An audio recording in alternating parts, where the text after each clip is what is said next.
Facebook friends. अने एक सीधा साधा लड़का था। ग्रेजुएशन की पढ़ाई करने के लिए अब उसे अपना गांव छोड़कर शहर में दाखिला लेना था। किसान पिता ने पैसे जोड़कर अने के लिए शहर में सारी व्यवस्था कर दी और उसे एक मोबाइल फ़ोन भी दिलाया। अने अपने सपनों को पूरा करने के लिए बहुत मेहनत करता था। अपने संकोची स्वभाव के कारण वह शहर के बच्चों के साथ उतना घुल मिल नहीं पाया और दोस्त बनाने के लिए उसे सोशल मीडिया का सहारा लिया। ऐसा ही एक फेसबुक पर उसी शहर के एक अंकित नाम के लड़के से उसकी दोस्ती हो गई। अंकित का प्रोफाइल अने को बहुत पसंद आया। दोनों के बीच मैसेजेस शुरू हो गए।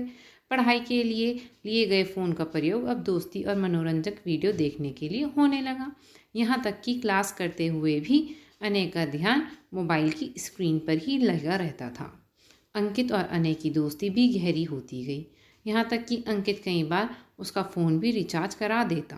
देखते देखते उनकी फ्रेंडशिप को 2-3 महीने बीत गए, पर अभी भी उनकी एक बार मुलाकात नहीं हुई थी। फिर एक दिन अंकित ने अने को एक जगह बुलाने के लिए कॉल की। यार, एक बहुत अच्छी अपॉर्चुनिटी है, तू सुबह 9 बजे व्हाट्सएप किए गए पते पर आ जाना।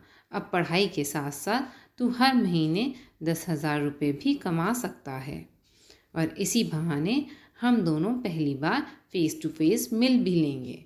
अने की खुशी का ठिकाना नहीं था। दोस्त से मिलने की खुशी और पैसे कमाने का अवसर मिलने की बात सुनकर वह तो फूले नहीं समा रहा था। अगले दिन सुबह जल्दी उठकर अने अपने तैयार होकर अंकित के दिए पते की ओर बढ़ गया। वो जगह शहर से कुछ दूर थी, इसलिए अने उधर जा ही रहा था कि एक बस सवार हो गया। 1 घंटे के सफ़र के बाद आखिरकार वो पूछता पाछता दिए गए पते पर पहुंच जाता है। अभी वह दरवाज़ा खटखटाता कि इससे पहले एक कार उसके पास आकर रुकी। उसमें से 50 साल का एक अधेड़ व्यक्ति बाहर निकला और बोला, सुनो बेटा, क्या तुम्हारा नाम अने है? अने बोलता है, जी अंकल, मेरा नाम अने है। मुझे अंकित ने भेजा है। दरअसल अचानक मीटिंग का स्थान बदल गया है। आओ कार में बैठो, मैं तुम्हें सही जगह ले चलता हूँ, व्यक्ति बोला। अने फौरन कार में बैठ गया और वे आगे बढ़ गए। व्यक्ति ने अने की केयर करते हुए उसे पीने के लिए फ्रूटी दी। फ्रूटी पीने के करीब 3 घंटे बाद जब अने की आँख खुली तो उसने खुद को एक पार्क में लेटा हुआ पाया। उसे पेट के एक तरफ काफ़ी दर्द महसूस हो रहा था। मोबाइल और पैसे भी गायब थे। कुछ देर तक तो उसे समझ नहीं आया कि आखिर कार में से यहाँ वो कैसे पहुँच गया। फिर उसने शर्ट उठाकर दर्द वाली जगह देखी तो वहाँ एक चीरा लगा हुआ था। अने का दिल तेज़ी से धड़कने लगा। वह समझ चुका था कि उसके साथ कुछ बहुत गलत हुआ है। वह फौरन भागकर डॉक्टर के पास गया। डॉक्टर ने जो बात उसको बताई उसे सुनकर उसके पैरों तले ज़मीन ही खिसक गई। उसके शरीर से एक किडनी गायब थी। अब उसकी काटो तो खून नहीं वाली हालत हो गई। सोचने लगा, क्या सपने लेकर गांव से शहर आया था, अब अपने पिताजी को क्या जवाब देगा। वह भागा भागा पुलिस थाने पहुंचा। वहां जाकर तो उसके सामने डिजिटल दुनिया की सारी सच्चाई सामने आ गई। यहाँ जो फेसबुक पर अंकित का प्रोफाइल था वह कोई युवक नहीं बल्कि वही अधेड़ व्यक्ति था जिसने उसे कार में बिठाया था।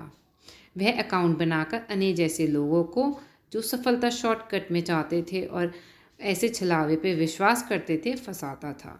फिर धीरे धीरे पर्सनल लाइफ में घुसकर उन्हें नौकरी का झांसा देकर बुलाता था। उसके बाद शरीर के अंगों की चोरी करता था। ऐसे कितने सारे केसेस उसके नाम थे।